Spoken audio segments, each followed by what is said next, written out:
नमस्कार, news India में आप सबका स्वागत है। मैं हूं आपके साथ प्रीति सिंह। मेयर निलंबित, कार्रवाई या साजिश? जी हां, राजस्थान के इतिहास में पहली बार सरकार ने किसी नगर निगम के मेयर को निलंबित किया है। जयपुर नगर निगम ग्रेटर मेयर और 3 पार्षदों को निलंबित करने के बाद में प्रदेश की राजनीति में भूचाल सा आ गया है। भाजपा ने सरकार के इस फैसले की तुलना इमरजेंसी काल से करी है, तो वहीं पर पूरे मामले में बड़ा अपडेट अब निकलकर सामने आया है कि राज्य सरकार महापौर का चार्ज देने की तैयारी में भी अभी से जुट गई है। स्थानीय निकाय निदेशक विभाग से फाइल सरकार के पास भी पहुंच गई है। सरकारी स्तर पर फैसला होने के बाद में यह चार्ज दिया जाएगा। हालांकि महापौर का चार्ज ओबीसी महिला पार्षद को ही दिया जाएगा। वहीं पर महापौर सहित 3 अन्य पार्षदों के निलंबन मामले में राज्य सरकार लगातार अब इस मामले को लेकर कह सकते हैं बहस होती हुई नजर आ रही है। आदेश का गजट नोटिफिकेशन यहां पर जारी किया गया है। वहीं पर स्थानीय निकाय विभाग से गजट नोटिफिकेशन के लिए यहां पर फाइल भेजी है। सूत्रों का कहना है कि नोटिफिकेशन के बाद में पार्षद याचिका नहीं लगा सकते। इधर अधिसूचना से पहले भाजपा कल कोर्ट में याचिका दाखिल करेगी।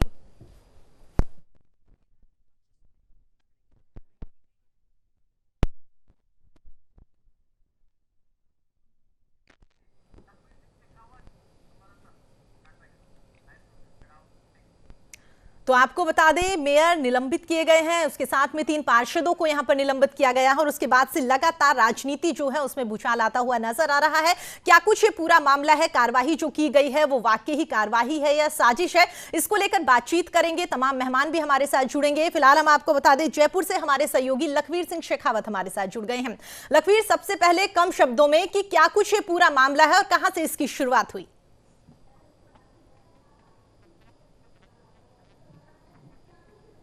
देखिए प्रीति, शुरुआत होती है शुक्रवार से, जहां आयुक्त मित्रदेव सिंह और भारतीय जनता पार्टी के पार्षदों के बीच में कथित हाथापाई और कारसुनी का मामला सामने आता है। हालांकि हुई है नहीं हुई है इस बात की जांच तो न्यायिक प्रक्रिया करेगी, लेकिन इस पूरा ये मामला डीएलबी निदेशक के पास पहुंचता है, जिसमें राज्य सरकार हस्तक्षेप करती है। जवाब मांगा जाता है मेयर से सुनवाई के लिए, और उसके बाद में राज्य सरकार कल जल्दबाजी कहा जा सकता है या फिर ये यूं कहा जा सकता है कि आधी रात को ऐसी क्या नौबत आन पड़ी कि राज्य सरकार ने महापौर सहित 3 अन्य पार्षदों को निलंबित कर दिया। बहरहाल न्यायिक जांच होगी। भारतीय जनता पार्टी भी अपने मजबूत साक्ष्य और तथ्य तैयार कर रही है, महापौर सौम्या गुर्जर भी तैयार कर रही है।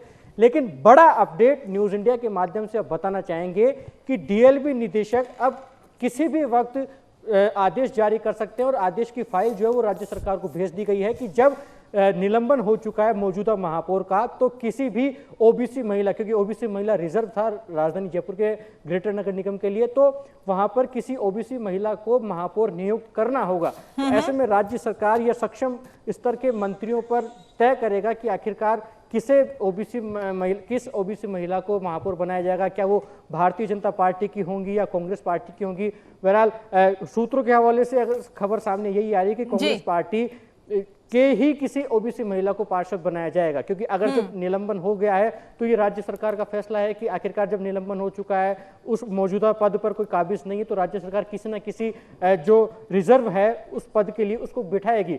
स्वाभाविक तौर पर अगर मोटे तौर पर नाम की बात की जाए तो दिव्या गुर्जर का नाम निकलकर सामने आ रहा है, जो कांग्रेस की युवा नेत्री हैं, और जब महापौर का चुनाव हुआ था तो कांग्रेस की तरफ से अधिकृत प्रत्याशी भी थी, तो उनका नाम अगर कहीं ना कहीं निकलकर सामने आ रहा है। लेकिन अगर ऐसा होता है तो प्रीति, स्वाभाविक तौर पर Bharatiya Janata party front foot पर नजर आएगी और आक्रामक बीजेपी की तल्ख तेवर देखने को मिलेंगे, क्योंकि भारतीय जनता पार्टी के पास स्पष्ट बहुमत जयपुर नगर निगम ग्रेटर में है, और अगर कांग्रेस का पार्षद आता है तो भारतीय जनता पार्टी वाकई में तल्ख तेवर दिखाएगी। और अगर राज्य सरकार यह फैसला लेती है कि भारतीय जनता पार्टी का कोई ओबीसी महिला महापौर बनाई जाए, तो भारतीय जनता पार्टी को वो भी गवारा नहीं गुजरेगा, क्योंकि भारतीय जनता पार्टी की जो मौजूदा महापौर है उनका अभी क्या कुछ स्टैंड रहेगा, उसके लिए हाईकोर्ट में बिल्कुल राज्य सरकार ने तो इनकार नहीं कर सकते ना कि वक्त भी यहाँ पर नहीं दिया गया है, रैंडमली एक रात के अंदर ही तमाम फैसले यहाँ पर ले लिए गए।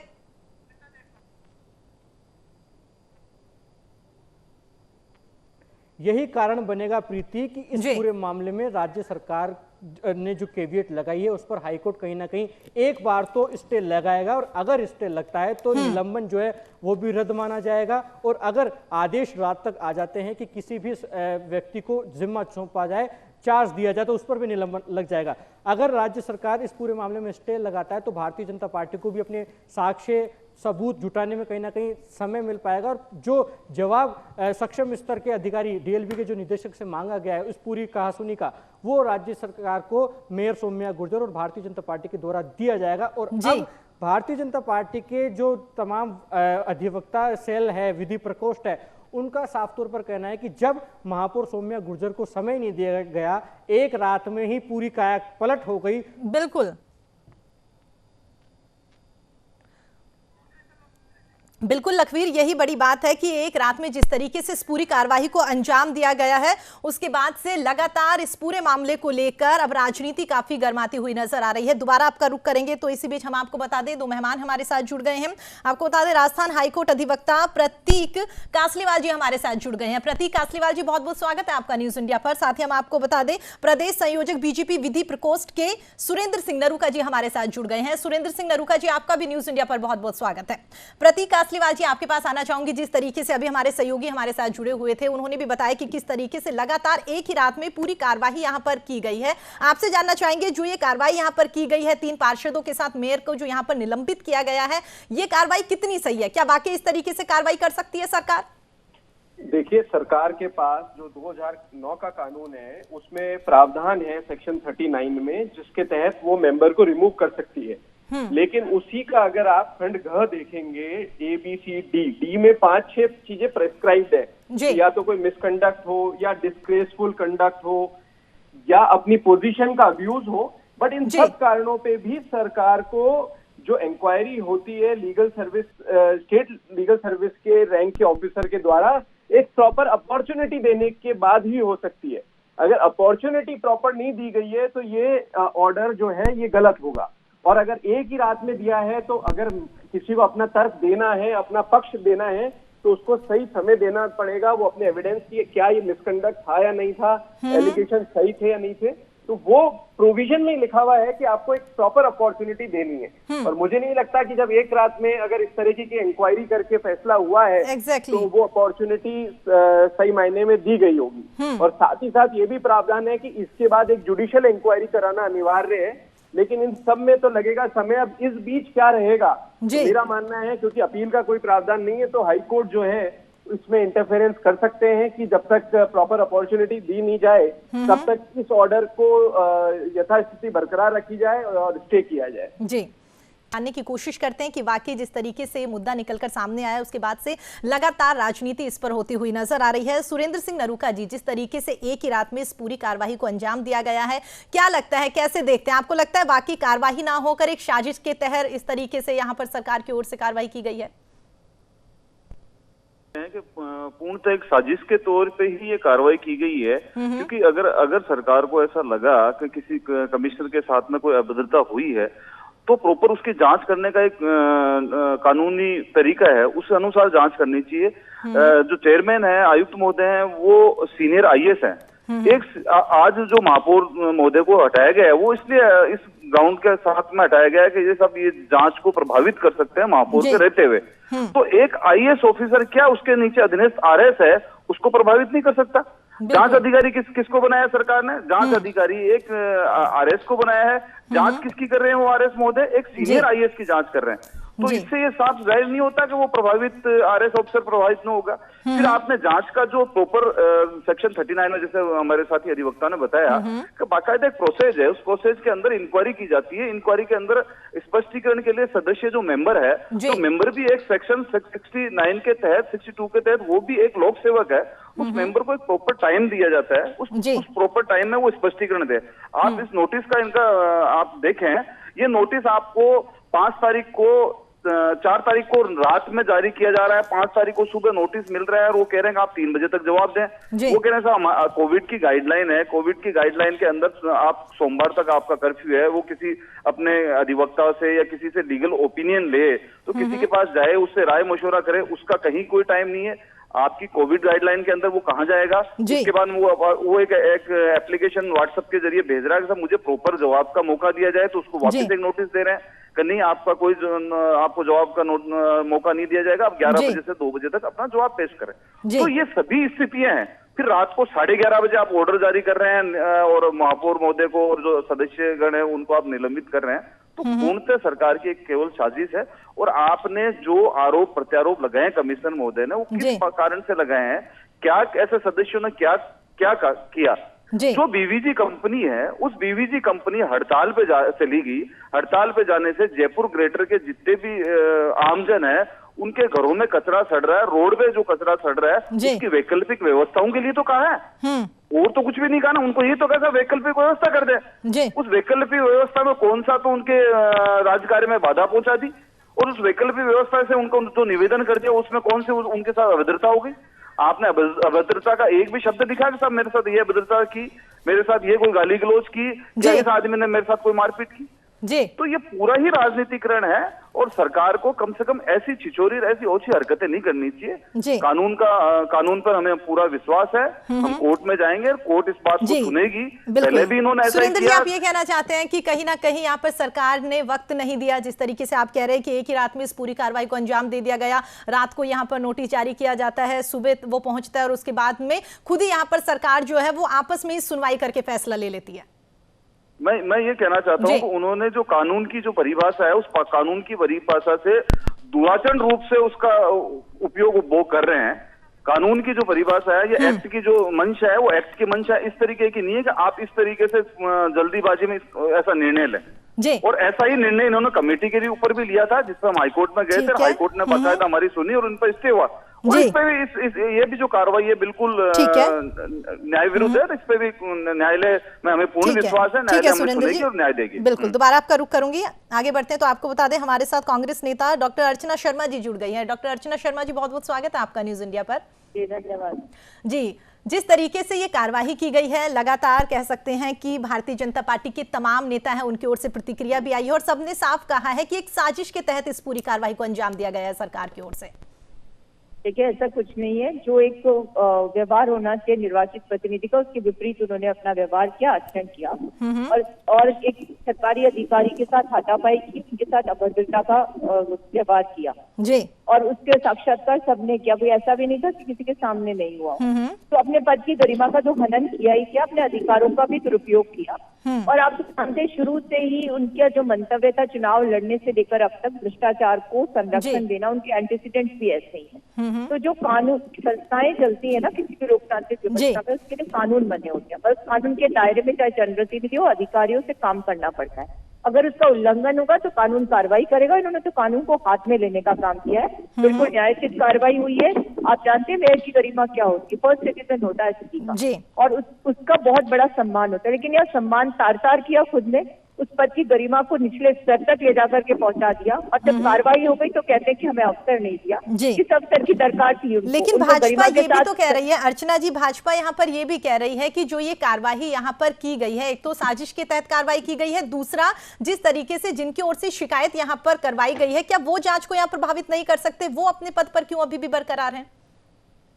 कौन बरकरार है? किनके कहने पर कार्रवाई की? जो अधिकारी है उसके लिए कह रही है आप? जी। वो तो परिवादी है, उनके साथ जो व्यवहार हुआ है, उनका जो अधिकार था उस पर हनन किया गया है और प्राय तौर पर षड्यंत्रपूर्वक ये कार्रवाई की गई है।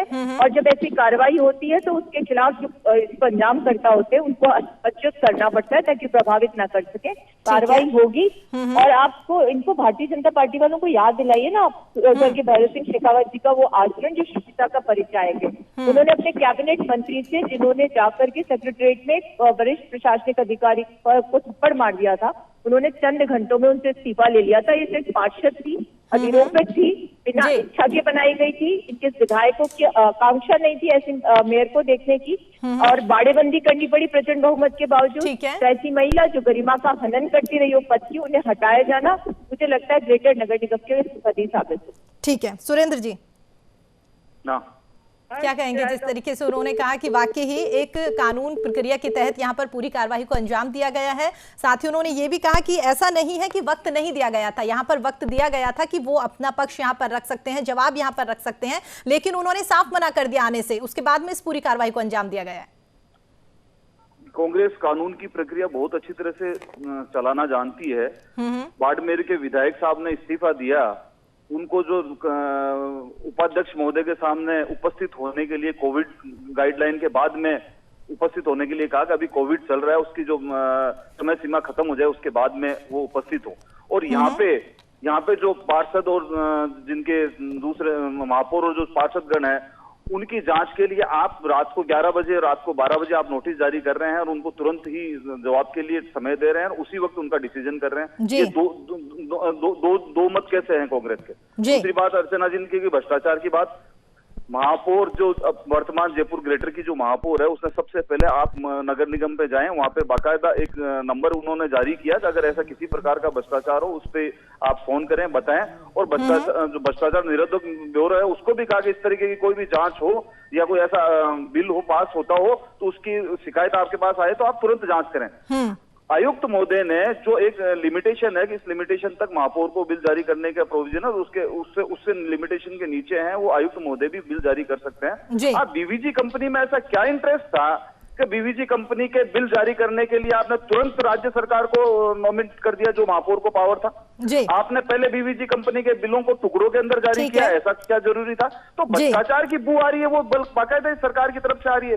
महापौर महोदय ने जो रोकथाम का काम किया। सुरेंद्र जी, आपको बीच में रोकना चाहूंगी, जो कह सकते हैं कि अभी नया मेयर बनाने के लेकर यहाँ पर लगातार खबरें निकलकर सामने आ रही है और आप लोगों की ओर से कहा जा रहा है जिस तरीके से सौम्या गुर्जर ने कहा है कि इस मामले को लेकर वो कोर्ट जाएगी, तो अब आगे क्या कुछ रूपरेखा रहेगी आपकी? बाकायदा हमने जो ये ऑर्डर किया है सरकार ने, इस ऑर्डर के खिलाफ हम कोर्ट में जाएंगे और कोर्ट में हम न्याय मांगेंगे और हमें पूर्णतः विश्वास है कि हमें न्याय मिलेगा। और जो सौम्या गुर्जर जी है वही जयपुर ग्रेटर की महापौर है, वही जयपुर ग्रेटर की महापौर रहेगी। अगर सरकार इस डिसीजन के बाद में फिर कोई ऐसा अनैतिक और कानून विरुद्ध डिसीजन करती है तो उसके लिए भी हम न्याय में जाएंगे, रोड पे आएंगे, आम जनता के बीच में जाएंगे। ठीक है प्रतीक जी, जिस तरीके से अभी सुरेंद्र जी ने बताया कि आगे की कार्यवाही के लिए वो बिल्कुल तैयार है, कोर्ट जाएंगे, क्या कुछ प्रोसेस रहेगा इस दौरान? देखिए, ये तो प्रोसेस जो याचिका करता है उनको पता है और उनके अधिवक्ताओं को पता है, बट नॉर्मली क्योंकि सेक्शन 39 म्युनिसिपल एक्ट के तहत अपील नहीं हो सकती तो उच्च न्यायालय के अंदर ही एक रिट याचिका लगेगी। और मेरा मानना है ये पूरी इंक्वायरी में सिर्फ एक ही ग्राउंड हो सकता है, वो भी दस्तावेज पे इनको पूरा अधिकार जो सुनने का इनका अधिकार है, अपनी बात पक्ष रखने का, वो सक्षम उसमें दिया गया है या नहीं दिया गया। अन्यथा जो म्युनिसिपल एक्ट बनाया है उसमें क्लियर है कि अगर कोई इस तरीके का मिसकंडक्ट करता है तो उसको हटाया जा सकता है और उन्हीं प्रावधानों का प्रयोग करते हुए ये कार्रवाई की गई है जिसके तहत हटाया गया है। और अभी आगे जुडिशियल इंक्वायरी की भी प्रावधान है तो वहाँ और स्पष्ट हो जाएगा कि क्या कार्रवाई सही की गई है या नहीं की गई।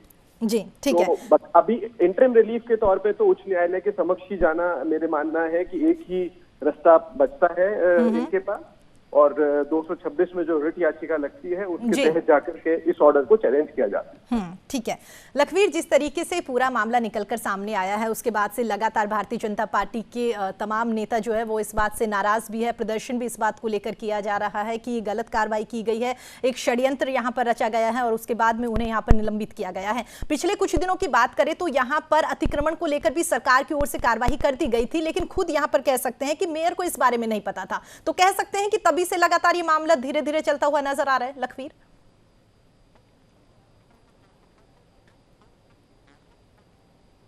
देखिए प्रीति, भारतीय जनता पार्टी का तो साफ तौर पर आरोप जो है वो राज्य सरकार पर यही है कि जहां जहां नगर निकाय क्षेत्रों में भारतीय जनता पार्टी के बोर्ड हैं वहां चिन्हित कर राजनीति करने का काम कांग्रेस पार्टी कर रही है, राज्य सरकार कर रही है जी। जहां जहां भी भारतीय जनता पार्टी का बोर्ड है वहां पर या तो जो भी उपलब्ध अधिकारी होने चाहिए वो नहीं है, जो भी सुचारू रूप से बैठकें होनी चाहिए, जो फंड उनको मुहैया करवाना चाहिए वो नहीं हो पाता। और जिस तरीके से राजस्थान के इतिहास में पहली बार किसी नगर निगम की महापौर को निलंबित करने का प्रकरण अब सामने आया है तो स्वाभाविक सी बात है भारतीय जनता पार्टी आक्रामक नजर आएगी। और उसी का आधार देखने को मिला कि आज जयपुर शहर के तमाम 250 वार्डों में भारतीय जनता पार्टी के कार्यकर्ता विरोध स्वरूप जुटे और अपना संकेतात्मक एक विरोध राज्य सरकार के इस फैसले के खिलाफ जाहिर किया। और कल राजस्थान के 1066 मंडलों में भारतीय जनता पार्टी प्रदर्शन करेगी, जिसके तहत भाजपा प्रदेश अध्यक्ष सतीश पूनिया, नेता प्रतिपक्ष गुलाबचंद कटारिया, उपनेता प्रतिपक्ष राजेंद्र राठौड़ जैसे बड़े नेता भी प्रदेश भाजपा मुख्यालय के बाहर इस पूरी घटना पर विरोध दर्ज कराएंगे। कहा जा सकता है प्रीति, ये पूरा मामला अब केवल मात्र राजस्थान तक सीमित नहीं रहेगा, क्योंकि केंद्र के नेताओं ने भी पूरा हस्तक्षेप इस मामले में किया हुआ है। राज्य इकाई से पूरे मामले की रिपोर्ट तलब की गई है और आश्वासन भी दिया गया है राज्य इकाई को कि जो संभव प्रयास न्याय की लड़ाई के लिए भारतीय जनता पार्टी कर सकती है वो किया जाना चाहिए। धरातल पर भारतीय जनता पार्टी विरोध करे, ये कार्यक्रम केंद्र ने तय किए हैं और कानूनी तौर पर जो कुछ मदद भारतीय जनता पार्टी के अधिवक्ताओं को चाहिए वो बिल्कुल लखवीर, और देखने वाली बात होगी जिस तरीके से लगातार ये मामला राजनीतिक रूप लेता हुआ नजर आ रहा है। आने वाले दिनों में क्या कुछ रुख ये मामला अख्तियार करेगा, और जिस तरीके से लगातार कोर्ट पे भी जाने की बातें चल रही है, तो देखने वाली बात होगी कि कोर्ट की ओर से भी इस मामले को लेकर क्या कुछ रुख अपनाया जाता है। आप तमाम लोग हमारे साथ जुड़े, अपना कीमती टाइम आप लोगों ने हमारे लिए निकाला, उसके लिए आप सभी का बहुत बहुत धन्यवाद। तो आपने देखा किस तरीके से यहाँ पर मेयर निलंबित को लेकर अभी भी आरोप प्रत्यारोप का दौर चलता हुआ नजर आ रहा है। अब देखने वाली बात होगी कि इस पूरे मामले को लेकर आगे आने वाले दिनों में क्या कुछ रुख रहेगा। फिलहाल इतना ही। देश और दुनिया की तमाम खबरों के लिए आप देखते रहिए न्यूज़ इंडिया। नमस्कार।